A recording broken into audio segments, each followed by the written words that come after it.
Alright, shalom. First and foremost, all praise unto Yahweh Shami Hawashai, and double honors unto my elders at Great Millstone, and praise unto the elect. This is the beginning chapter in the video. Okay, we're going to go into the history of the Lunar Society and the Royal Society. Okay, so I'm just going to read this article on the Lunar Society.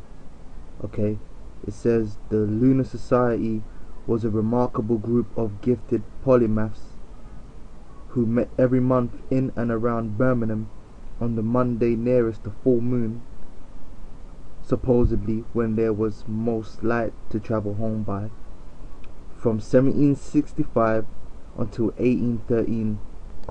The Midlands and the east of England. This is Soho House. But it isn't in Soho in London, it's in Birmingham. And it's not a building at risk. In fact, it's been very well looked after indeed, and so it should be, because the history of this house tells us a great deal about the history of this region.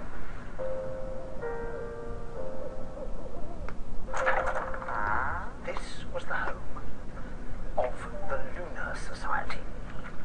Every full moon in the late 1700s, a group of very able and intelligent gentlemen would meet here at the home of factory owner and entrepreneur Matthew Boulton.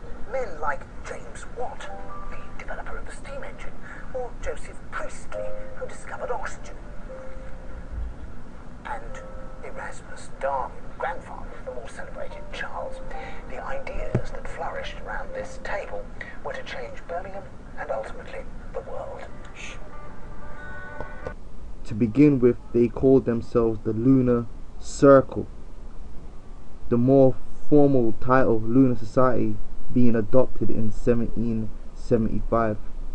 It has been written that the Lunar Society was second only to the Royal Society in its importance as a gathering place for scientists, inventors, and natural philosophers. What it really should say, it was a gathering place for alchemists, thieves, and natural philosophers. Because these guys never invented anything. They stole what little information they did have. Okay? Right? And they were alchemists, okay? Witches and warlocks, which we're going to prove later on anyway. During the second half of the 18th century, in fact, it was more than that. These men were interested not merely in science, but especially in the application of science to manufacturing, mining, transportation, education, medicine, and much else. Yeah, that's why you can thank them for all the petrochemicals you are given today, as opposed to real natural herbal remedies and cures. You are given poisons made by witches, the pharmaceutical industry, which make you more sick and kill you. Okay, you could thank them for the education you receive, which has people more ignorant and more stupid than any time in history. Right? And much else. Oh, and the mining and the manufacturing that made them rich. They were, if you like, the revolutionary committee of that most far-reaching of all the 18th century revolutions, the Industrial Revolution. Supremely confident that they were changing the world forever, and they knew it. They firmly believed that what they were doing would better the lot of mankind, which it hasn't, but they would make you believe that, have you believe that. They believe, as Jacob Bronowski put it, that the good life is more than material decency, but the good life must be based on material decency. They believe that by raising productive capacity, they would be able to deliver material decency for all, and to a large extent, as far as the developed world is concerned, they have been proven right. You know, which is bullshit. They never wanted to provide no decency for the whole world. Okay? They were all about setting up a new world order, man, and using these technologies to do so. Right? Historians today talk of the Midlands Enlightenment, which was contemporaneous with the Parisian and Edinburgh Enlightenments, but distinguished by its emphasis on going beyond thought, putting theory into practice, and translating ideas, which we're gonna go into later into what ideas they had and where these ideas came from, because they didn't come up with these ideas, into action. The Lunar Society was the heart of the Midlands Enlightenment, and it's key to add, if these men were so philanthropic, then why the hell were they involved in the slave trade? Okay, because this is during the time of the slave trade, when they had so-called Negroes in slavery. Where was the moral decency? Forget the material decency. Where was the moral decency then? That shows these people are a bunch of devils, man, a bunch of actors, right? And they try and change history to paint them in a good light. Although the Lunar Society was not a political body, indeed they never discussed politics or religion, which I'm gonna prove to you later that that's BS, that's bullshit. At their meetings, many of its members were politically liberal in a rather New Labour kind of way. Many of them sympathized with the ends, if not all of the means, of the French Revolution and the American Rebellion. They were humane and sincere in wishing to improve the lot of the ordinary people, which is bullshit. The French Revolution and the American Rebellion weren't about improving the lot of the ordinary people.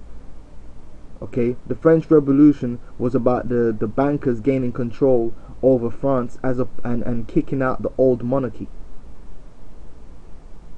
Right?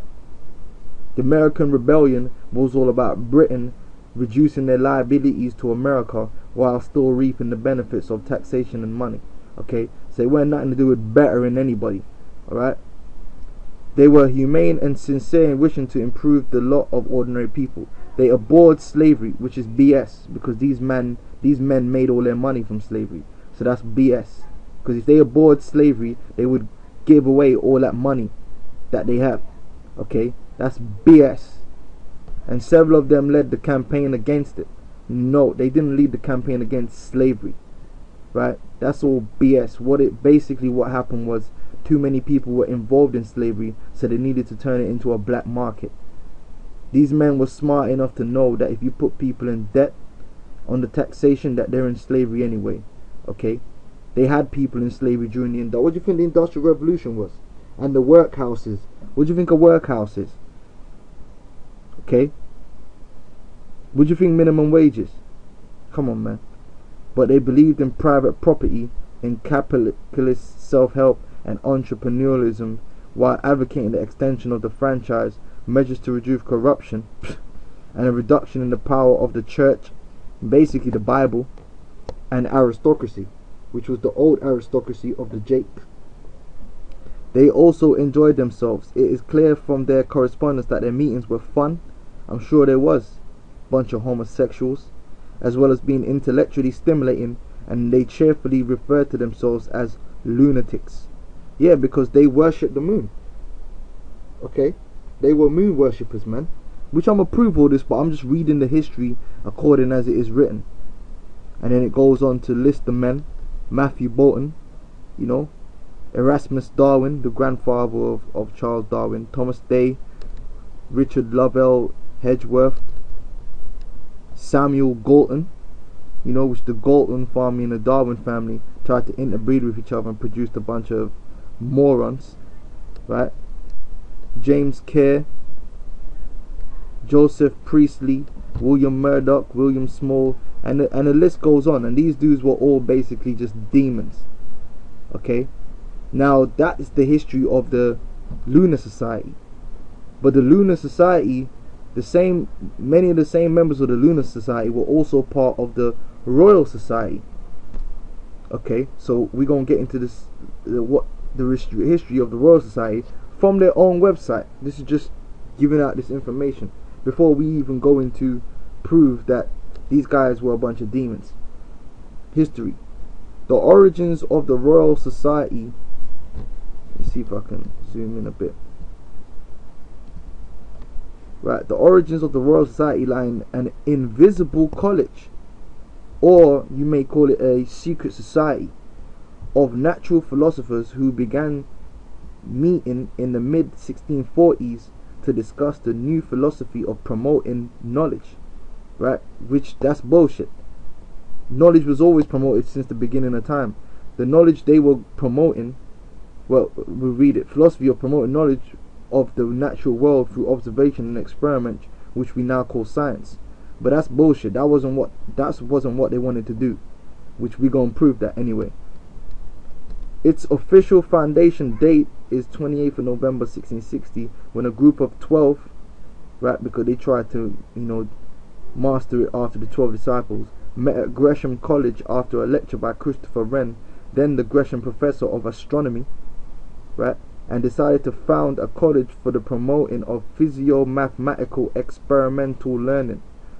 This group included Wren himself, Robert Boyle, John Wilkins, Sir Robert Moray, and William Viscount Brouncker. The society was to meet weekly to witness experiments and discuss what we would now call scientific topics. The first curator of experiments was Robert Hooke. It was Moray who first told the King Charles II, which he happened to be a Negro, of course, of his venture and secured his approval and encouragement. At first apparently nameless, the name the Royal Society first appears in print in 1661, and in the second Royal Chapter at 1663, the society is referred to as the Royal Society of London for improving natural knowledge. So they say. The society found accommodation at Gresham College and rapidly began to acquire a library. The first book was presented in 1661 and a repository of the Museum of Specimens of Scientific Interest. After the fire of 1666, it was moved for some years to Arundel House, London, home of the Dukes of Norfolk. It was not until 1710, under the presidency of Isaac Newton, who happened to be a slave master and a plagiarist, I may add, right, and a lot of his theory was just straight up bullshit, right, that society acquired its own home, 2 houses in Crane Court of the Strand. In 1662, the society was permitted by the Royal Charter to publish, and the first 2 books it produced was John Evelyn Silver and Micrographia by Robert Hooke. In 1665, the first issue of Philosophical Transactions was edited by Henry Oldenburg, the society's secretary. The society took over publication some years later, and Philosophical Transactions is now the oldest scientific journal in continuous publication. Right? So we're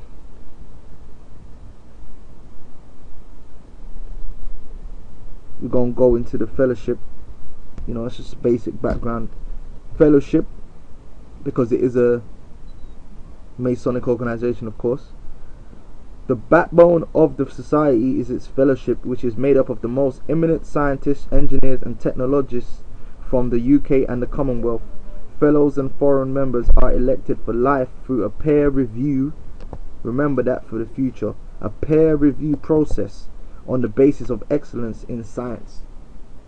There are approximately 1,450 fellows and foreign members, including more than 80 Nobel laureates. That's just them glorifying themselves.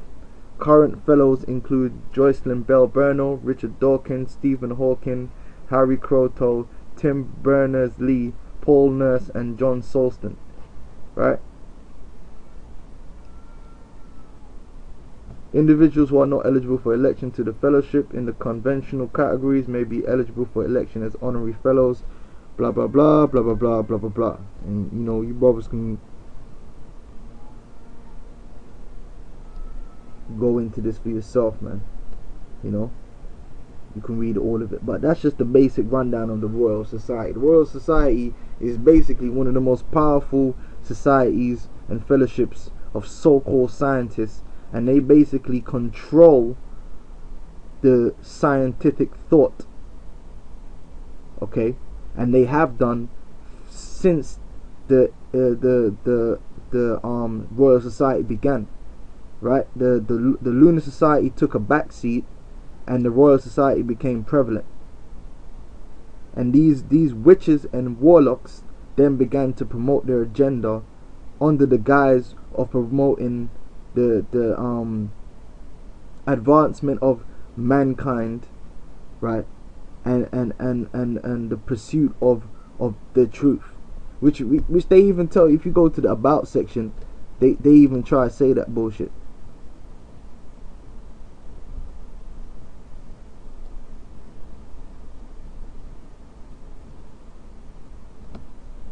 It says here, the Royal Society is a self-governing fellowship of many of the world's most distinguished scientists drawn from all areas of science, engineering and medicine. The Society's fundamental purpose, as it has been since its foundation in 1660, is to recognize, promote and support excellence in the science and to encourage the development and use of science for the benefit of humanity. Which is bullshit. That's bullshit.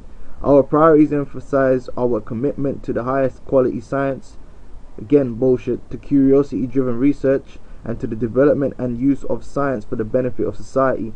These priorities are to promote science and its benefits, recognize excellence in science, support outstanding science, provide scientific advice for policy, foster international and global cooperation in education and public engagement.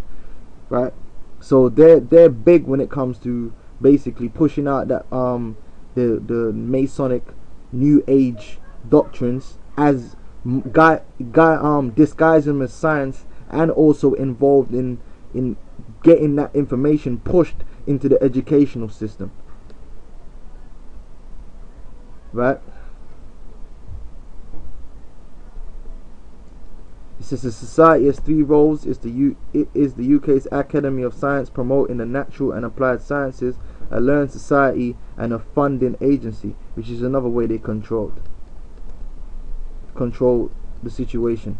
So that was, just a basic brief history and breakdown, or according to them, of what the Royal Society is. So next I'm going to go into the truth behind the Royal Society and the Lunar Society, but really I'm focusing on the Royal Society, about the characters and the men that formed that organization, because they were not what they say they are.